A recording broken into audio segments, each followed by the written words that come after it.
Olá, bom dia, boa tarde ou boa noite. Está começando a partir de agora, aqui na Rádio Atitude Popular, o programa dos movimentos sociais do Ceará, Democracia no Ar, com retransmissão pela Rádio Classista da FETRACE, Canudos FM 104,5 e Liberdade AM 1310 de Boa Viagem, Camponesa FM 95,7 de Crateús e FM 25 de Maio, a 95,3 de Madalena. Formamos agora a Rede Cearense de Comunicação Popular para a transmissão das lutas, ideias dos movimentos sociais do Ceará.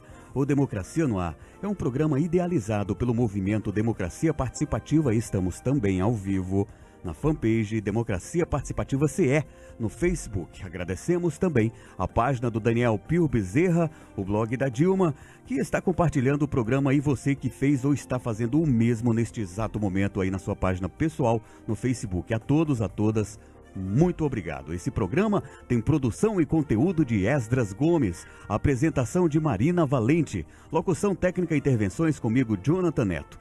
Hoje, nos comentários, começando a semana, segunda-feira, da professora Sandra Helena. Temos o apoio cultural da FBNB, Sintaf, Mova-se, Sinface, o Show Advogados Associados e ainda Sindicato dos Bancários. Um bom dia para quem é do dia bom. Marina Valente.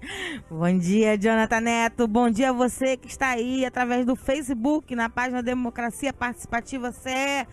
Curtindo, compartilhando, importantíssimo compartilhar com esses novos algoritmos do Face e também comentando, afinal de contas vocês também são comentaristas desse programa. Obrigada a você que está aí através de nossas rádios parceiras, elas que têm esse importante trabalho de levar cada vez mais longe a voz dos movimentos sociais. O programa de hoje recebe o psicanalista e professor da Unileão, Rafael Lobato Pinheiro, para conversar sobre a psicanálise e o que ela pode fazer pela nossa militância. Seja bem-vindo, Rafael. Bom dia a todos. Bom dia, Marina e Sandra. Obrigado pelo convite. E também a nossa comentarista de todas as segundas-feiras já está na área sem a vinheta. Eu também. Agora vai. Olá, professora Sandra Helena. Seja bem-vinda, professora Sandra Helena. Segunda-feira a gente tem que pegar coisas da segunda. É o dia da ressaca, né? O dia internacional da ressaca. A Maria do Socorro tá aqui dizendo bom dia, de Garanhuns, Pernambuco, e mandando pra gente vários beijinhos. Oi, aqui. Socorro, bom dia. Seja bem-vinda. A Raquel Matias Correia Lima tá dizendo a psicanálise estando à altura de seu tempo. Uau! Olha aí, isso aí, muito chique. Vamos lá, a gente vai para o nosso giro. Democracia no ar. Atitude Popular. Giro de notícias. E acontece no dia 12 de junho as eleições sindicais de 2018 do Sindicato dos Fazendários do Ceará, o Sintaf-CE. A eleição acontece através do site da entidade na área restrita. A eleição eletrônica acontece pela primeira vez na entidade. Podem participar os ativos, aposentados e pensionistas filiados ao Sintaf e à AAFEC. O associado pode votar em casa ou no ambiente de trabalho através do computador, tablet ou celular. Lembrando que as eleições acontecem no dia 12 de junho, dia dos namorados, dia 8, de 8 às 20 horas. Para a diretoria executiva, coordenações regionais, conselhos fiscal e delegados sindicais que terão mandato por igual período. Olha aí, falando de chique, olha aí, o Sintaf arrasando uma eleição eletrônica. Vamos para a próxima, Jonathan Neto.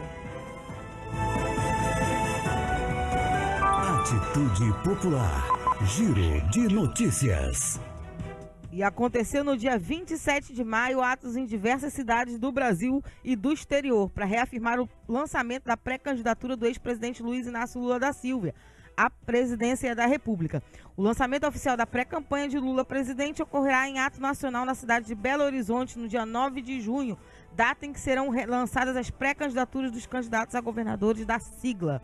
A oficialização da candidatura de Lula será em 28 de julho na Convenção Nacional do PT. Em Fortaleza, o ato de lançamento aconteceu no dia 26 de maio na Praça da Gentilândia. Atitude Popular. Giro de notícias. A Federação Única dos Petroleiros, FUP, a gente tá bem hoje, hein, Jonathan? Divulgou nota dia 26 de maio, convocando a categoria para uma greve nacional de advertência de 72 horas. De acordo com a FUP, a mobilização vai começar a partir da meia-noite da quarta-feira, dia 30 de maio.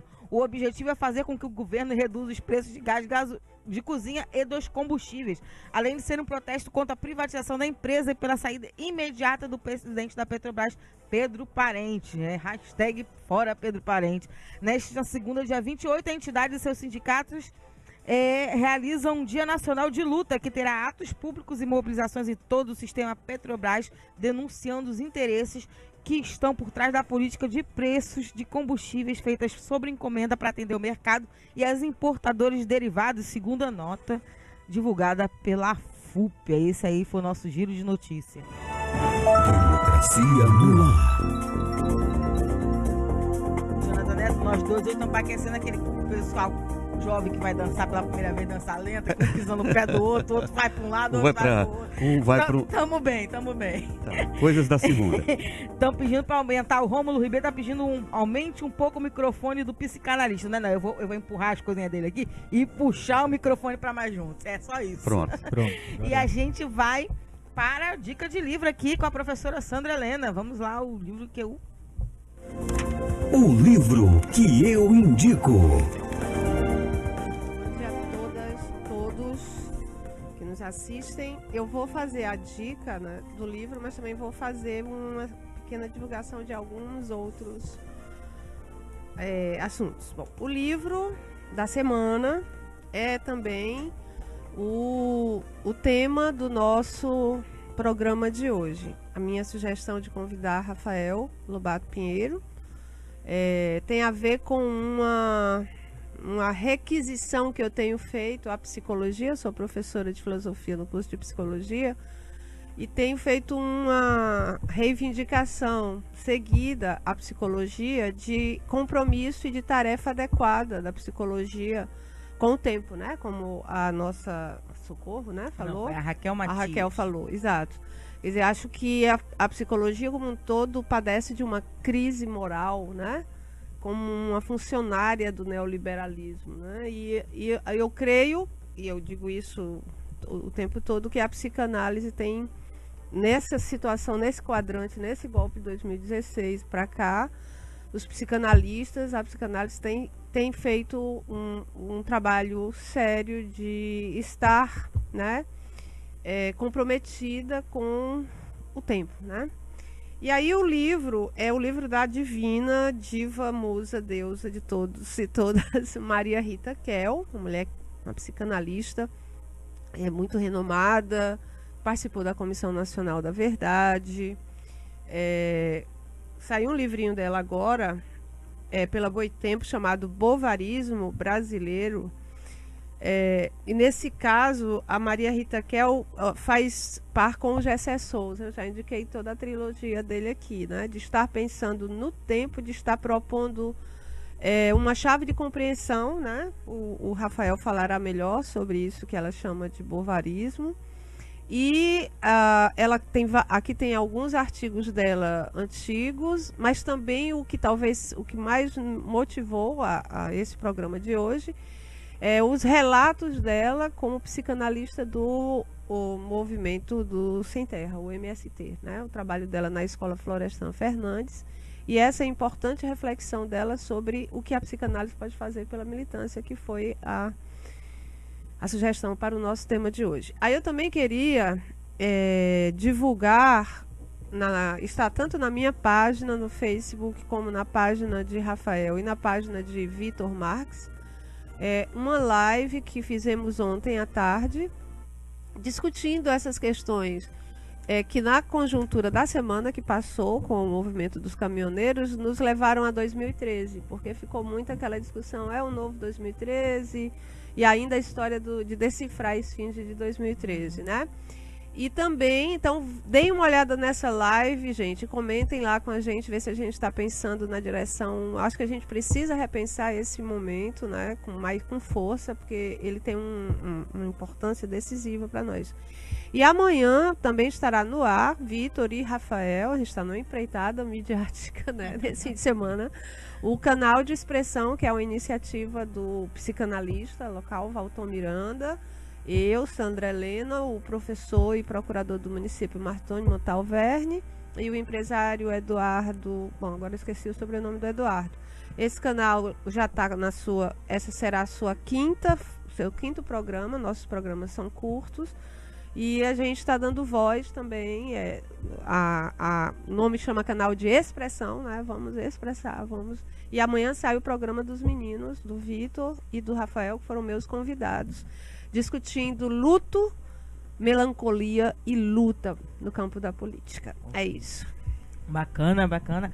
A Gabriela Lima tá dando bom dia a todos aqui. A Cláudia Baima tá dando bom dia.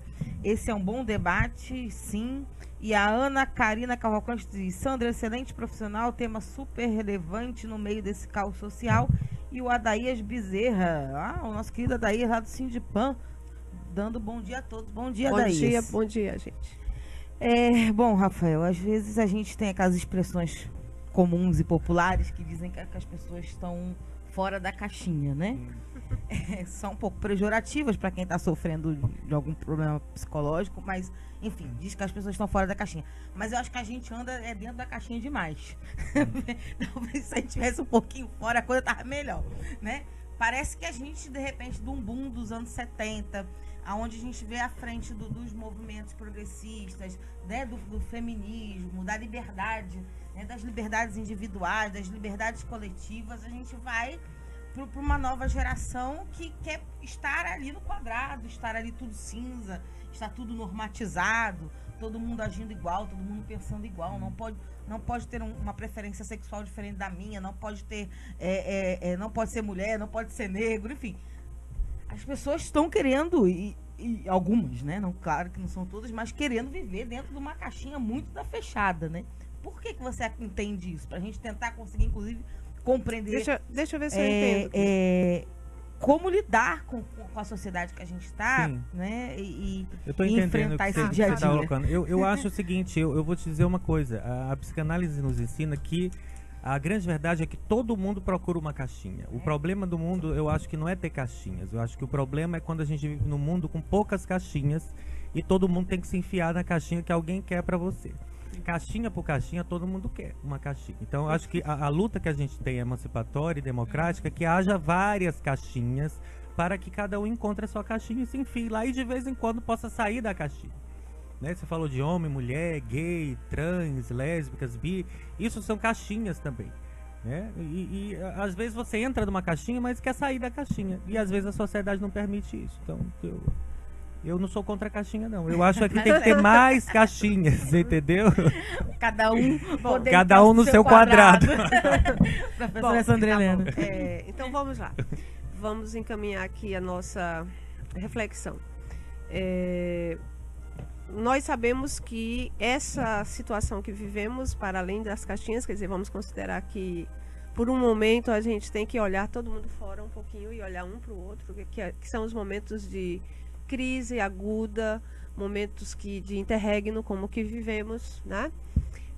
Isso cobra um compromisso pessoal nosso, né? Como a gente enlaça na luta política, né?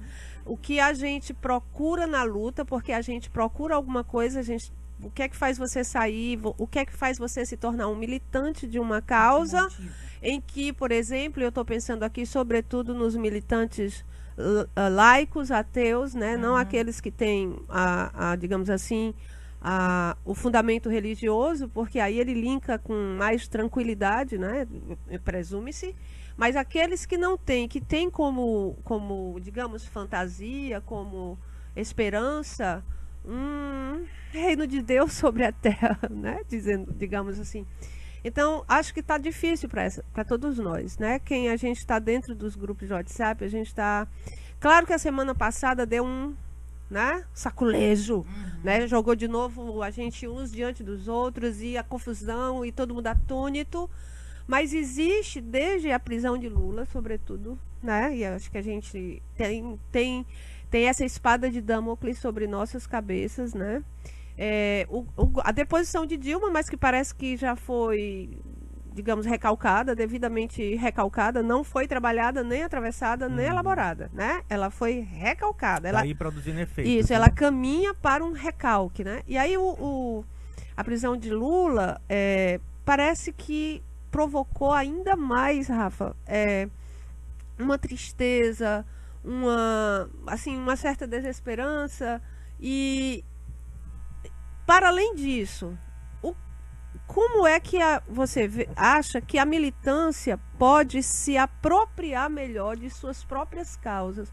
O que a psicanálise pode dizer, né, para nós todos, né? Assim, como a gente pode se apropriar melhor dessa terrível tarefa que a gente resolveu, terrível e bela tarefa, que é a tarefa da luta de construção de um mundo Eu humano, acho, né? Sandra, a primeira coisa é o seguinte, você falou em recalque, aí a gente tem que ir pelo conceito, que é o seguinte, nada que é recalcado desaparece, o que é recalcado sempre retorna em sintomas que denunciam a verdade que foi recalcada. Às vezes esses sintomas são muito mórbidos e estridentes, como eu acho que é o que está acontecendo agora. Né? Sobre o Lula, tem algo que tem a ver com o bovarrismo, que eu acho que a gente precisa comentar, se puder já entrar Já pode, nesse tema. Né? Agora é com você. Pois é. O bovarrismo é um termo psiquiátrico do século XVIII que a Maria Rita Kell vai pegar, que é um traço da personalidade paranoica, de alguém que quer ser um outro que ele não é. Então vocês sabem que é muito comum, por exemplo, que um psicótico, um paranoico, queira ser o Napoleão Bonaparte, queira ser, Jesus Cristo, são sempre personagens muito grandes, ele quer ser um outro que ele é, negando a sua verdade pessoal, porque às vezes a verdade pessoal é muito dura, então ele precisa criar um personagem para dar conta disso. E ela vai colocar e dizer assim, que o bovarrismo brasileiro tem muito a ver com isso que a gente chama do vira-lata, da classe média. O complexo de vira-lata é aquele que ele quer ser um outro, normalmente o dominador, o opressor, como no caso de Napoleão, era o opressor. Né? Então, quer ser um opressor diferente do que ele é, identificado aos signos do opressor. Negando a sua realidade. Pode explicar até essa, como é que se diz? Fala pela intervenção militar, não é? Exatamente, exatamente.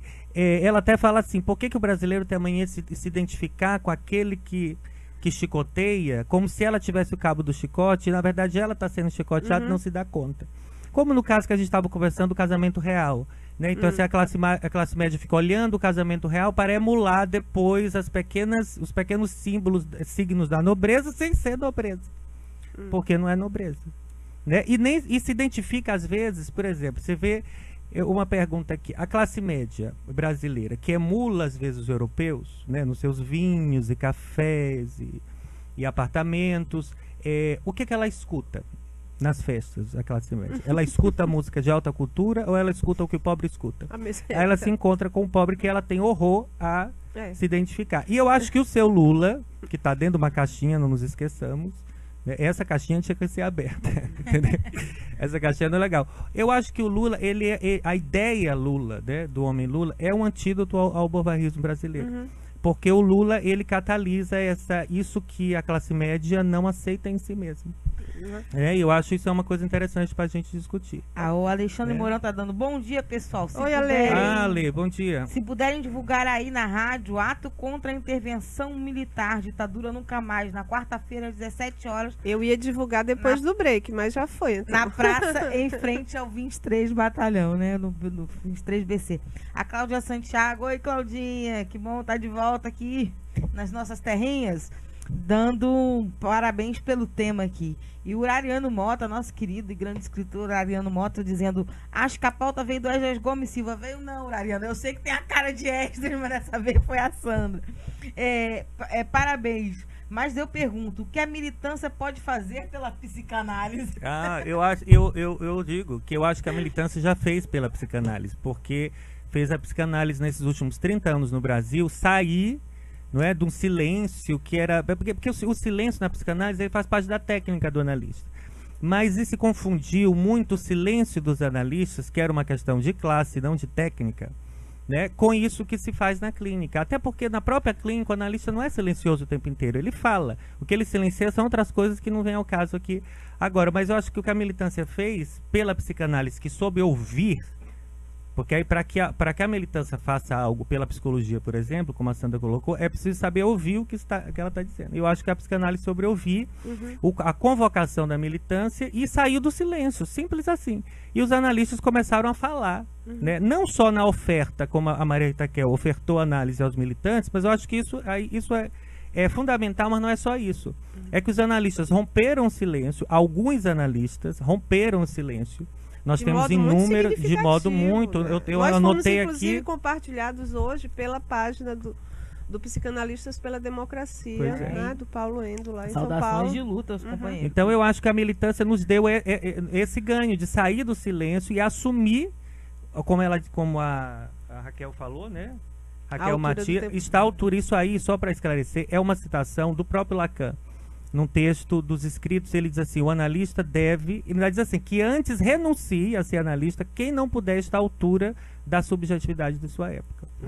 Né? Ele leu Hegel muito bem. Ah, com certeza. O Gabriel Martins está dizendo, bravo, professora Sandra Helena. Oi, Gabriel. Um coraçãozinho aqui para ti. Outro coração para você, querido.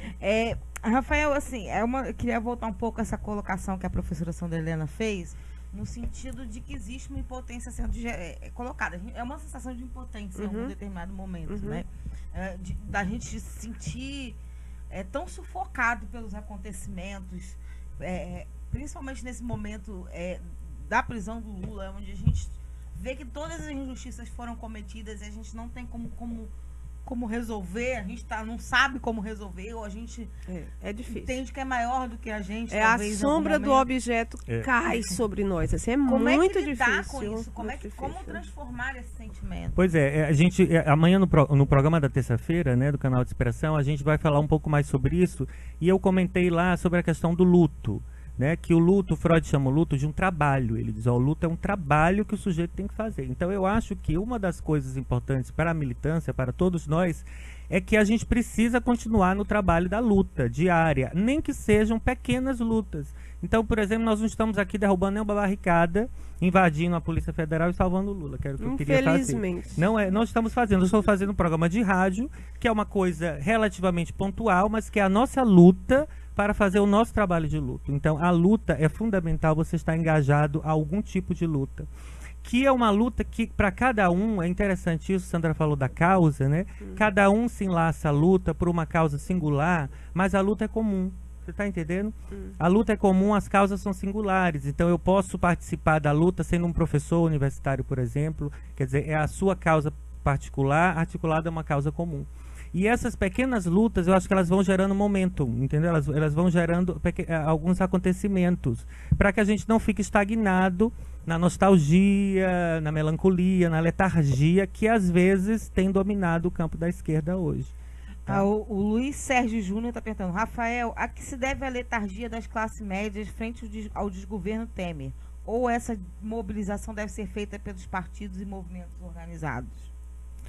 Depois que ele respondeu, eu nem sei se eu concordo que a classe média está letárgica. Eu acho que ela é bem movimentada, porque ela participou ativamente do que a gente está vivendo hoje. Eu acho que muito movida pelo medo, movida por esse bovarismo que eu comentei aqui, não é, de não aceitar. Porque o que causa na classe média o Lula, lá no Palácio, não sei se foi no Palácio, mas a Sandra vai saber, e organizar um churrasco e carregar uma caixa de isopor na cabeça. O que causa? É um cara que foi presidente da República sem ter que negar aquilo que ele é. Até o fim. Obviamente que a gente sabe que ele fez algumas concessões em relação a isso.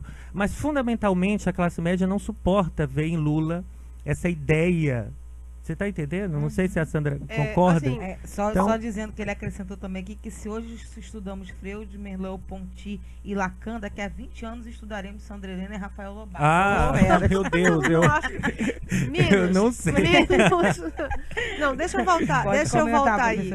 Essa questão da classe média. Eu acho que esse conceito que a Maria Rita Kel foi buscar, bem como a compreensão que o Gessé Souza trouxe com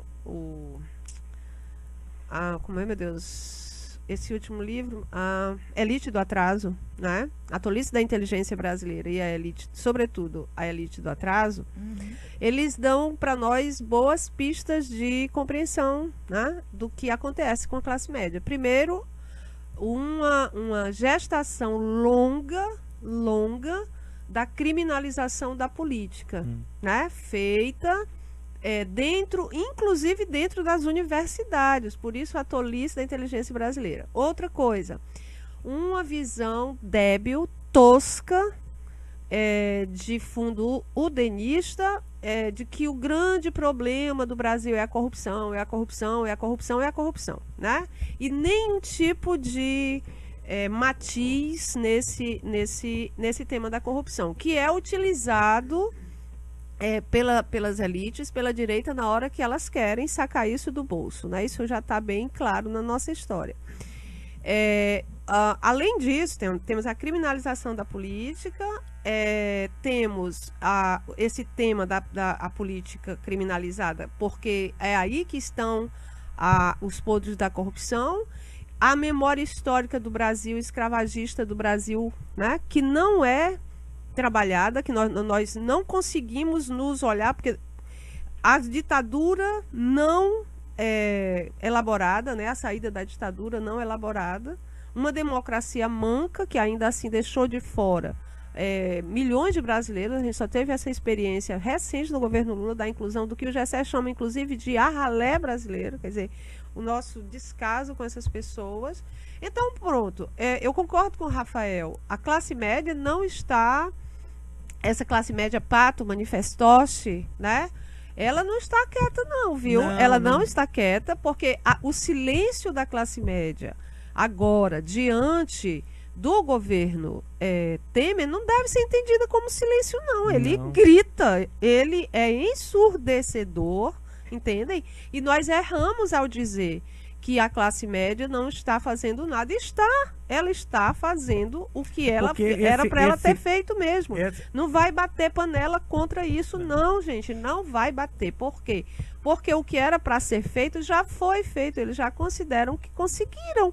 Então, prestem atenção para onde é que a classe média vai se mobilizar agora. Ela se mobiliza na direção de uma saída autoritária, reacionária, porque ela nesse bovarismo, ela tem uma visão completamente deturpada. Só uma coisa dessa identificação dela com o opressor, é que ela não se identifica com traços civilizados, por exemplo, com os ganhos de direitos humanos, de civilização do europeu, por exemplo. Ela se identifica com isso que a Sandra está falando. Não, ela se identifica com isso, Rafa. Ela gosta disso, só que ela não consegue entender que isso é resultado de um processo de luta. Então é como se isso o velho argumento da cultura. Não, isso é uma questão de cultura, de amor, tudo é cultura. Então, quando você diz que isso é cultura, não está dizendo muita coisa, não. Como é que essa cultura se gesta? Como é que esse processo se deu? Como se aquelas calçadas, a rua tranquila à noite, o bom transporte público francês fossem obra, sei lá, de um disco voador que passou por lá e deu a água que eles bebem. Não, cara, vai olhar a história. Os caras, quando não são atendidos, quebram tudo. Exatamente. Passam a noite, 3, 4, 5 noites queimando tudo. Do povo que está indo para Portugal, né? Reclamando do isso, socialismo. Que é governo Mas vamos lá, socialista. o Gabriel Martins já disse há algum tempo aqui, perfeita colocação, Rafael, mandou palminhas. Temos perguntas de Souza Júnior, Tiago Nascimento, Bruno Polari, break, então, Ariano Mota e o Raimundo Nonato está dizendo aqui show, mas a gente tem que ir pro break. A gente vai ler essas perguntas na volta. É com você, Jonathan Neto.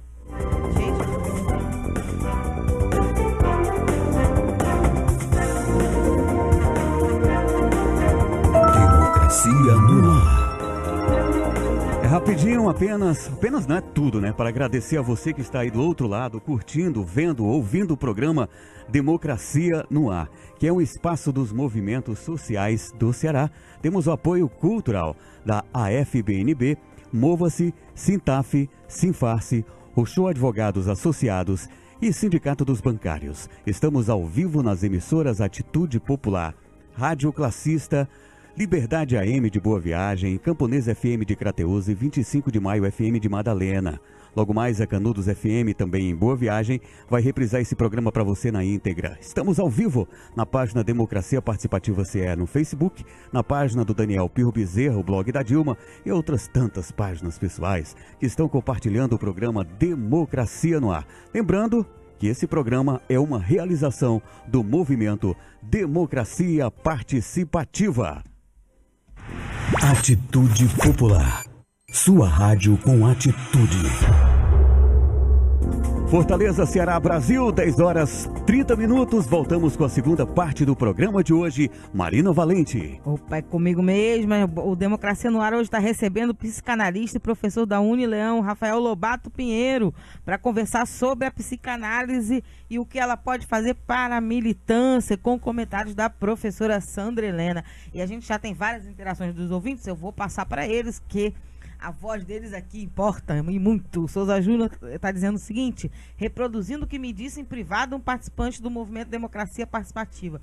Esse tema é muito importante porque com o causa atual tem muito militante doidão, entre aspas, por aí. Tem mesmo. Brincadeiras à parte, pergunta ao nosso convidado, professor Rafael Pinheiro, a propósito dessas pessoas que defendem a intervenção militar e que não teriam qualquer benefício com um golpe militar, algum problema mental nelas ou, em sua opinião, é desinformação misturada com ódio à democracia? Bem, olha, eu acho o seguinte, primeira coisa, eu acho que a gente não pode confundir, né, patologizar essas pessoas a nível psíquico, porque senão a gente sai dessa explicação que a gente está batendo aqui, que é do bobarrismo. Né? Agora, é interessante porque o bobarrismo é um traço da personalidade paranoica. Então, eu acho que a gente tem muita gente, como ele chamou aí, malucão, tá? Mas quando a maluquice é coletivizada, não é mais maluquice. Você está entendendo?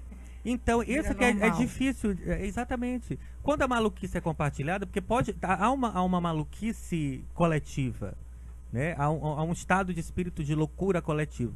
Então, eu acho que há algumas pessoas que têm questões psíquicas severas que são atraídas por esse discurso. Eu acho que esse discurso da intervenção militar atrai muitos paranoicos, isso é fato. Tá? Mas isso não quer dizer que do nosso lado também não tenha paranoia. Claro, né, de que o nosso lado não tem um discurso delirante, que às vezes, outro dia eu conversei com um colega e ele é um cara de esquerda muito bacana, e disse assim, não, o Lula vai sair da cadeia, o Lula vai ser presidente.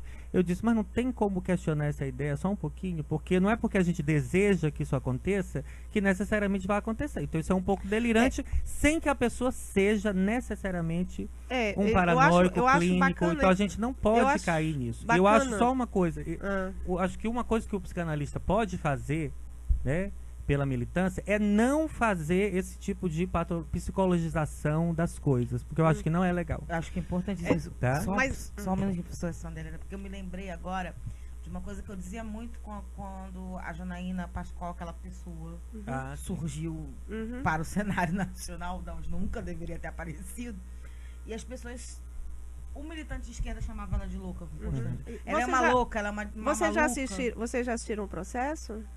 Não, ainda não assisti o filme, mas eu me lembro de dizer naquela época que parem de chamar uma mulher que tá fazendo uma coisa que não é legal de maluca. Ela não é maluca, ela é responsável pelos atos dela. Pronto, mas aí foi ótimo você lembrar da Janaína. Eu quero voltar a comentar um pouquinho a fala do Rafa. Ok. Mas, por exemplo... Eu assisti 2 vezes o Processo e estou pensando em assistir a 3ª vez. E recomendo fortemente, vamos para o cinema assistir esse filme. Amanhã, gente, assistam esse filme.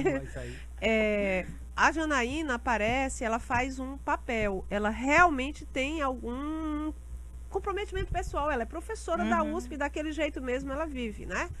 Mas ela realmente faz uma performance de louca.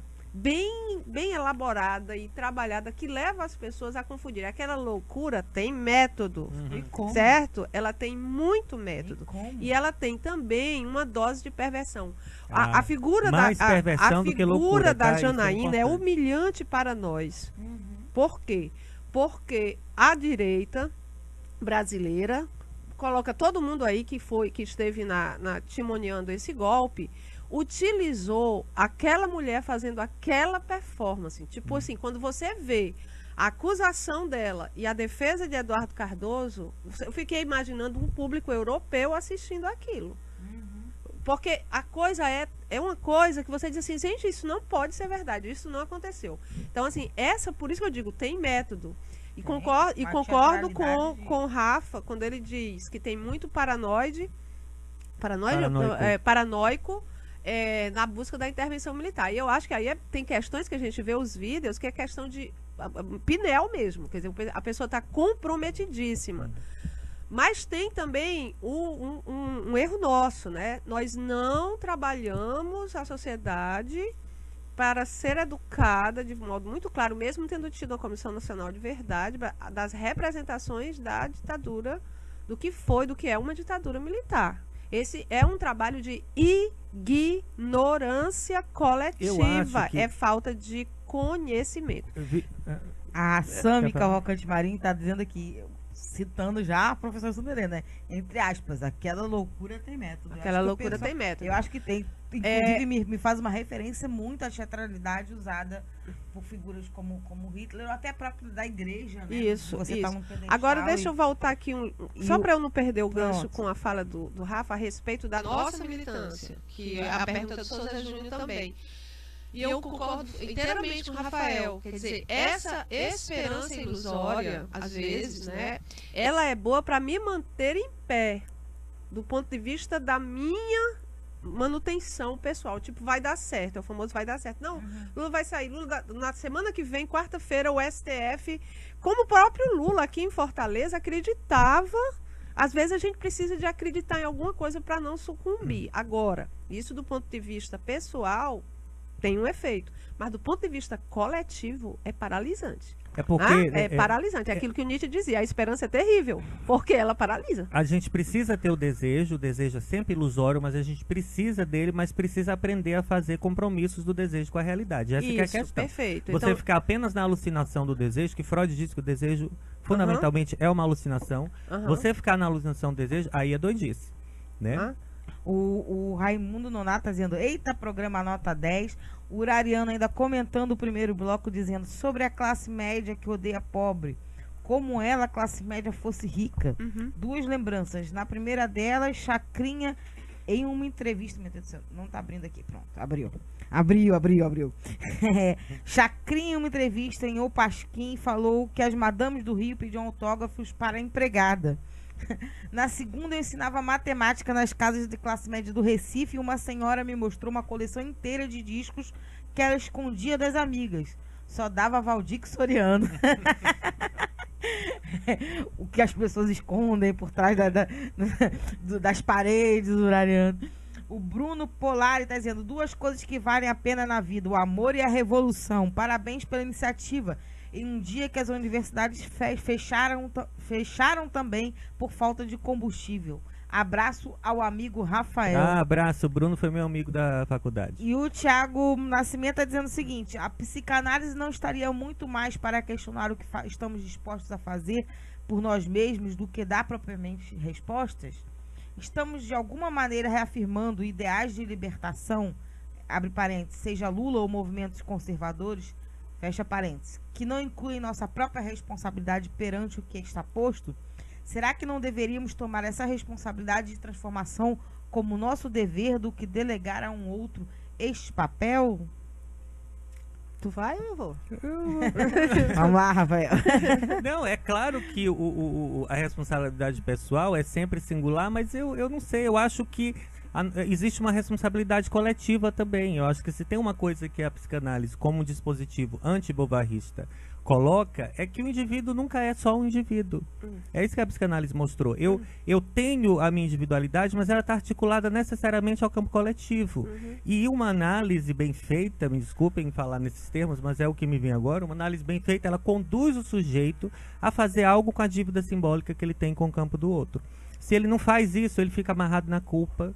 Porque a culpa inconsciente, Freud coloca muito bem, é você não saber atribuir um valor à dívida simbólica que você tem com os seus antecessores. Todo mundo está colocado aí. Então eu não acho que seja por aí. Agora eu acho que ele se refere um pouco à figura, né, a figuras e lideranças políticas em que as pessoas supõem algum tipo de... Aí eu acho que a Sandra pode falar sobre isso.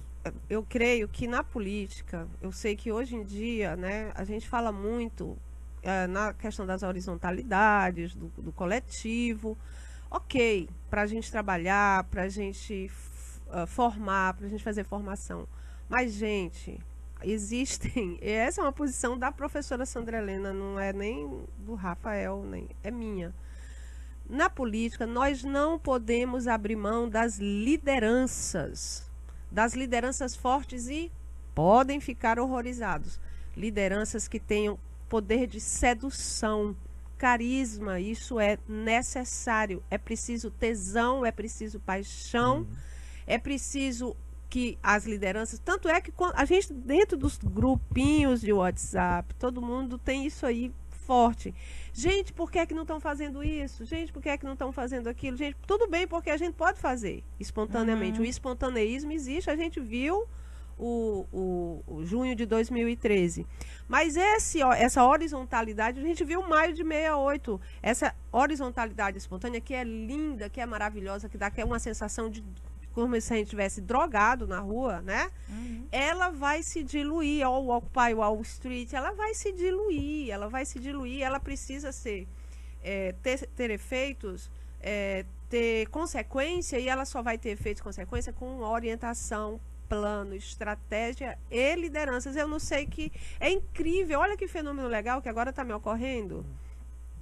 Um pensamento anti-liderança, ao mesmo tempo que aparece a intervenção militar, a ditadura militar, né? Uma coisa como o revés do outro. Como se dissesse, tu tá entendendo? Isso me ocorreu agora, sim. Daria uma reflexão, um artigo. Né? Quer dizer, ao mesmo tempo em que nos setores da esquerda, né, se fala muito anti-liderança, né, horizontalidade, coletivismo, o revés volta a ditadura militar, né? Volta a ditadura militar, de modo que a gente vê sandices por aí. É preciso a gente enfrentar a necessidade de construir potentes lideranças no nosso campo. Por que ficou, de repente, todo mundo refém de uma grande liderança que os caras se encalacraram? E justamente porque Lula é um ponto de clivagem diante desse bovarismo, como o Rafa colocou. Então pronto, tirou o nosso rei, não sei jogar xadrez, mas qual é a peça mais importante do xadrez? Tirou o rei, a rainha, sei lá, e pronto, deixou a gente, assim, órfão. Né? O que a gente precisa fazer? Uma das coisas que a gente tem que estar fazendo agora é a formação de novas lideranças do campo, né? E lideranças com poder de sedução mesmo, porque nem todas as pessoas do mundo, vamos perder essa ilusão, vão se mover politicamente pelo conhecimento, gente. As pessoas não vão se mover pelo conhecimento. Né? A Gabriela Lima está dizendo, que pena, Marina, estou saindo para o trabalho, mas vou de bicicleta ouvindo vocês. Excelentes convidados. Aqui na Itália, o caos também tomou conta das relações políticas. Que tristeza, beijos. Esse é um fenômeno mundial, Gabi. E inclusive, para quem quiser assistir a gente, não estiver podendo ver a gente no Facebook, não deixem de baixar o aplicativo no Google Store da Rádio Atitude Popular, que dá para ouvir o programa tranquilamente, como no fone aí de ouvido. O Urariano Mota está dizendo, Rafael, a crença de que Lula como candidato não é uma alucinação, não é um simples desejo, é uma bandeira de luta. Sabemos que talvez não se concretize, mas temos que lutar e espalhar a bandeira. O socialismo é uma alucinação? Meu Deus, se o socialismo é uma alucinação. Não, mas entenda a alucinação, é ariano? É urariano. Quando eu falo que o desejo é uma alucinação, eu não estou falando de forma que é uma coisa ruim, não. Mas é uma alucinação que o que eu disse é que ela precisa se articular à realidade. Eu acho que o Lula colocou muito bem quando ele disse que é uma ideia, né? Então eu acho que essa ideia precisa ser trabalhada. Mas entenda, então, o desejo não como uma coisa pejorativa, tá? A gente é movido por essa alucinação. Tá? Então, a palavra alucinação aqui talvez esteja produzindo efeito. Efeito, exatamente. Eu não acho que o socialismo seja uma alucinação, tá? Mas eu acho que, do mesmo jeito que alguém falou aí da gente não ter esperança demais no líder, a gente não pode ficar esperando como se no fim o socialismo e o comunismo fosse automaticamente acontecer devido às contradições da sociedade. Eu acho que é preciso fazê-lo todo dia. Eu falei isso lá no programa. É esse fazer que livra a gente da alucinação, eu acho. Me lembrei agora de um vídeo com o Zizek que ele fala do grande outro. Sim, exatamente. Mas deixa eu... Não, fala. A gente tem esse fenômeno atuando. enfim, ao mesmo tempo essa colocação que a professora Sandra Helena fez de a gente também precisar dessa liderança suprema que preencha todos os espaços da gente, que motive a gente, que faça um discurso motivador também. Como é que isso está presente nesse momento específico do que a gente está vivendo? Pronto, eu vou linkar aí com a questão do Ariano. É lógico, eu concordo inteiramente que Lula livre, Lula candidato, Lula presidente é uma bandeira de luta, isso é inegável. Mas é necessário, e isso que a gente está tentando discutir hoje aqui, ter uma clareza das garantias de efetividade disso no campo da esquerda. É isso que eu estou dizendo, Ariano. Porque a gente sabe como muitas pessoas ficam absolutamente arrasadas nesse processo todo de derrota em derrota que nós temos sofrido. Não vai ter golpe. Fora Temer. Direta já. Não a condenação de Lula. Não a prisão de Lula. Meu amor, é uma sequência de desgraça no espaço de tempo concentrado. Não é todo mundo que segura isso, não. Você está entendendo? Então, assim, me parece que uma tarefa nossa no campo é aclarar, formar a militância justamente para fazer a distinção do que é uma bandeira de luta, né? Uma bandeira de luta que tem que seguir, às vezes, parecendo que você está alucinado, mas que você sabe exatamente aonde é que você está levando ela do ponto de vista efetivo da política até as suas últimas possibilidades, o que são as alternativas, o que é a possibilidade concreta da derrota, como ultrapassar a derrota, como sentir, é disso que se fala. Porque as pessoas não estão, todas as pessoas que estão organizadas em torno disso, eu já vi muita gente cair por aí, viu? Já tem muita gente combalida, já tem muito soldado nosso inutilizado para a batalha. E aí entra um componente importante, porque eu conheço a geração passada.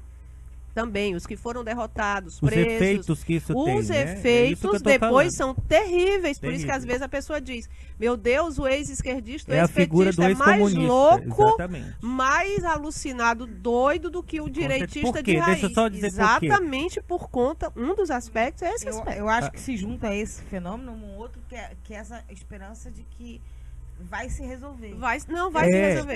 Isso vai se resolver. Porque, olha, eu já escrevi sobre isso. Uma professora amiga minha pegou e disse, eu digo, gente, tu tá vendo, Sandra, tu tá tão mal. Eu fiz um artigo sobre isso, que tu tá tão mal, tu tá tão mexida nessa coisa de política, mexe contigo. Eu fiquei olhando pra ela, né? Eu que era louca. Aí eu fiquei olhando pra ela, assim, eu digo, essa mulher é alucinada. Aí eu disse, mulher, mas tu não tá vendo como é que tá o país? Isso foi 1 ano atrás, ou 1 ano e meio. Tu não tá vendo o que é que tá acontecendo, não, no país. Agora, aí ela diz, escuta, Rafa. Aí ela diz, sabe o que é que eu acho? Eu acho que tá tão ruim que vai se modificar. Aí eu digo, como? É o pensamento mágico, né? É o pensamento mágico, vai se modificar. Bem classe média, bem intelectual, bem francesinha. Tu tá entendendo? Entendo. Então é esse tipo de coisa aí. A Gabriela Lima tá dizendo, desgraça mesmo. Enfim, Rafael, a gente botou um bando de coisa pra você agora. Não, é porque eu só queria voltar ao livro aqui, porque a gente quase não falou do livro da Maria Itaquel, que ela traz um trecho aqui que talvez responda um pouco isso que o rapaz comentou aí. Que ela diz assim, que no discurso militante, às vezes aparecem umas palavras assim, que veja só, luta, sacrifício, heróis, coragem, revolução, são palavras que envolvem um tom sacrificial também. Não é? Então, e ela diz assim, que cabe ao psicanalista descompletar um pouco isso que sustenta nossas grandes convicções. Né? Por conta desses efeitos que a Sandra colocou. Até porque, se você nunca conseguir questionar as grandes convicções, a gente nunca consegue se abrir para o novo que vai vir. Quem diz que o socialismo e o comunismo vai ser exatamente como era? Né? Existem formas, isso se transmuta. Então, eu acho que uma das tarefas que nós temos, pegando o gancho que o Sandra está dizendo, é questionar um pouco essas grandes convicções. Tem a convicção como bandeira, eu nem chamaria de convicção, né? Eu chamaria de desejo mesmo, de aposta. Eu acho que o socialismo e o comunismo é uma aposta, e essa aposta por si só produz efeitos, ainda que ela não tenha ainda se concretizado. Tá? Eu não sei se a Sandra concorda, mas é como eu penso. Eu acho que a aposta que a gente faz é que nos mobiliza, tá? E que faz com que ele deixe de ser necessariamente apenas uma utopia, Para eu não um falar desejo. tanto, se tiver mais alguma pronto. pergunta. Não temos mais Bom, perguntas. então vou.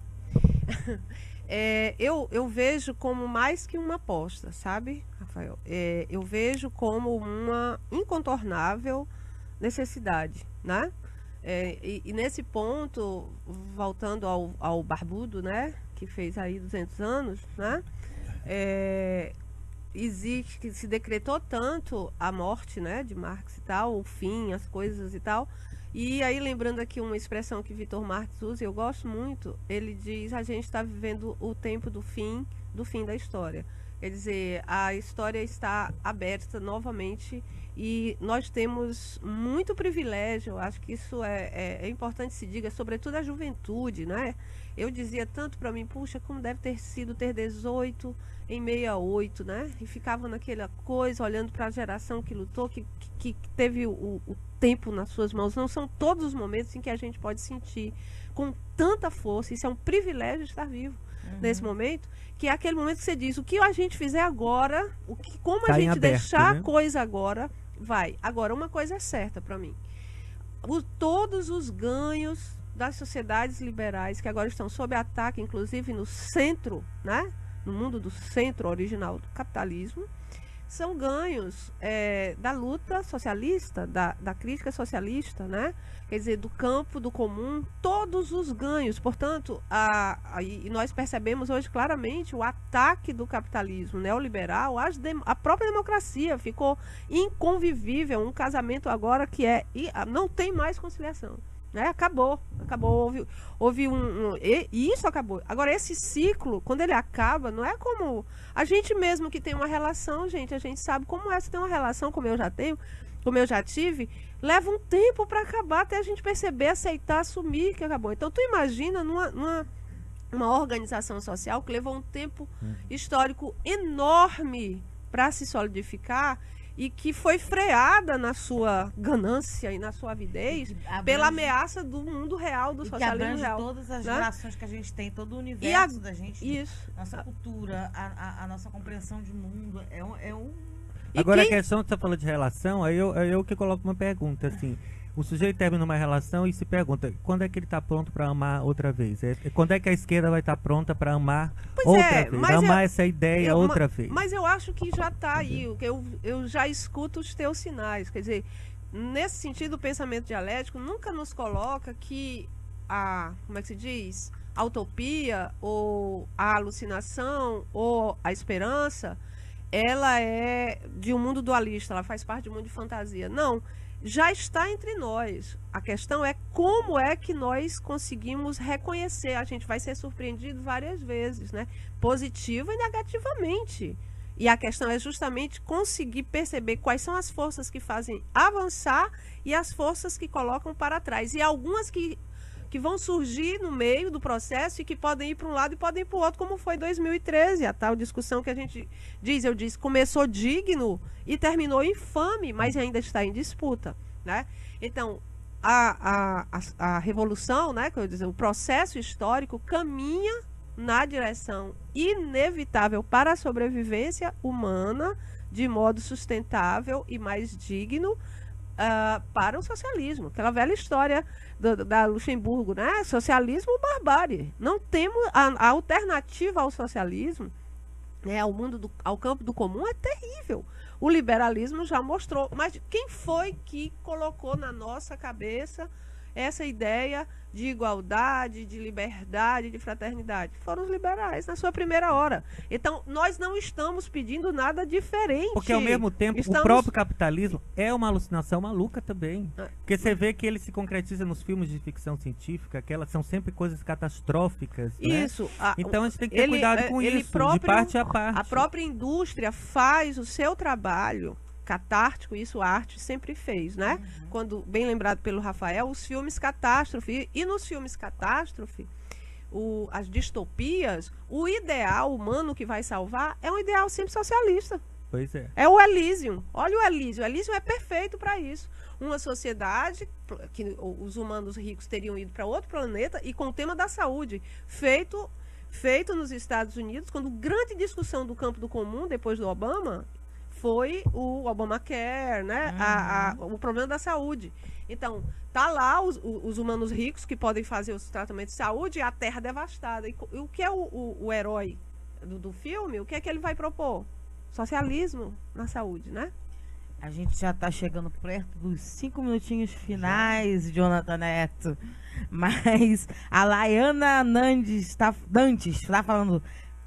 É uma sequência de desgraça num espaço de tempo concentrado. Como superar a derrota é a questão. Professora Sanderenda, resumindo a bagaça toda. Simples e sensacional. Parabéns pelo programa de segundona. Tá certo. Então, já que a gente já está nos 5 minutos finais, eu vou para as considerações finais. Rafael... Pegando o que a moça falou agora, a gente não pode deixar que o fracasso represente necessariamente uma impotência. Nós temos essa tendência, tá? O fracasso tem muito a nos ensinar também, né? Do que eu falei do trabalho, do luto, a luta é fundamental nesse trabalho. Ninguém se cura de uma depressão deitado na cama, ela só se intensifica. É preciso um trabalho, né? O Freud chama a análise de um trabalho de análise que envolve coisas que nós precisamos fazer para sair desse luto. Então, assim, nada de achar que o fracasso fala de alguma impotência, não necessariamente. O fracasso, ele fala às vezes de uma impossibilidade, e a impossibilidade, ela abre novos caminhos, eu penso, tá? Então, eu fiquei muito feliz de participar desse programa, queria agradecer vocês. Obrigada, tá? a gente que agradece. Volte sempre. Volte sempre. Se apaixonar, renascer, não é? Aprender com o que se passou. Professora Sandra Helena. Aí eu vou, como é que se diz? Terminar lembrando um autor aqui que eu gosto muito e que acho que nesses momentos ele faz muito bem. O Bigodudo, não é o barbudo, é o Bigodudo, Nietzsche, né? Esses momentos da perda, né? Quer dizer, o que eu prefiro até da perda, da queda, tanto no campo pessoal como no campo político, eles são momentos desafiadores para você realmente se conhecer. É como se fosse o conhece-te a ti mesmo, né? E socrático ou transformado no torna-te quem tu és, nietzscheano, né? Quer dizer, é a hora do seu teste consigo. Qual é a minha nessa bagaça, como disse a moça? Qual é realmente a minha? Onde é que eu estava enlaçado? Por isso que você pode pegar uma pessoa que terminou uma relação e ela nunca terminou a relação. Ela vai levar a vida toda ressentida, que é outro conceito interessantíssimo, outro livro da Maria Rita Kell. Ressentida, que é o pior sentimento e que a gente percebe nessa luta política de modo muito claro, né? Então, assim, o momento de voltar a amar é justamente dizer, pô, eu me lasquei, né? Cara na poeira, mas eu quero amar de novo, né? Então, assim, poxa, houve muitos erros aqui, né? Nesse campo político nosso, né? Houve muita falta de estratégia, a gente está apanhando legal. Mas, cara, essa luta vale, né? Lula vale a luta, por exemplo. Essa palavra de ordem é maravilhosa, quer dizer, Lula vale a luta. E quando Lula, isso já foi dito por Rafael aqui hoje, quando Lula disse, a gente precisa tirar mais consequência dessa fala do líder. Quando Lula disse, eu não sou mais uma pessoa, né? Eu sou uma ideia. O que é que ele tenta nos dizer? Descolem um pouco de mim, né? Descolem um pouco de mim, porque eu vou estar encerrado ali. E ele fez isso com as caravanas, né? Ele passou por dentro do povo, ele se deixou tocar, ele teve um compromisso taumaturgo, né? Quase assim, se deixar tocar, se deixar criar aquelas imagens icônicas, iconográficas de caráter religioso, se deixar, né? amar, Isso, então ele se entrega, né? Ele entrega o seu corpo no meio das pessoas. Isso é política no mais alto nível, Então, se deixar amar dessa maneira. E aí o Lula nos diz, vamos abraçar esse nosso povo que fede, esse nosso povo que não cheira bem, esse nosso povo que não usa os seus perfuminhos franceses, esse povo desdentado, maltratado pelo sol, que é por ele que a gente luta. Professora Sandra Helena emocionada.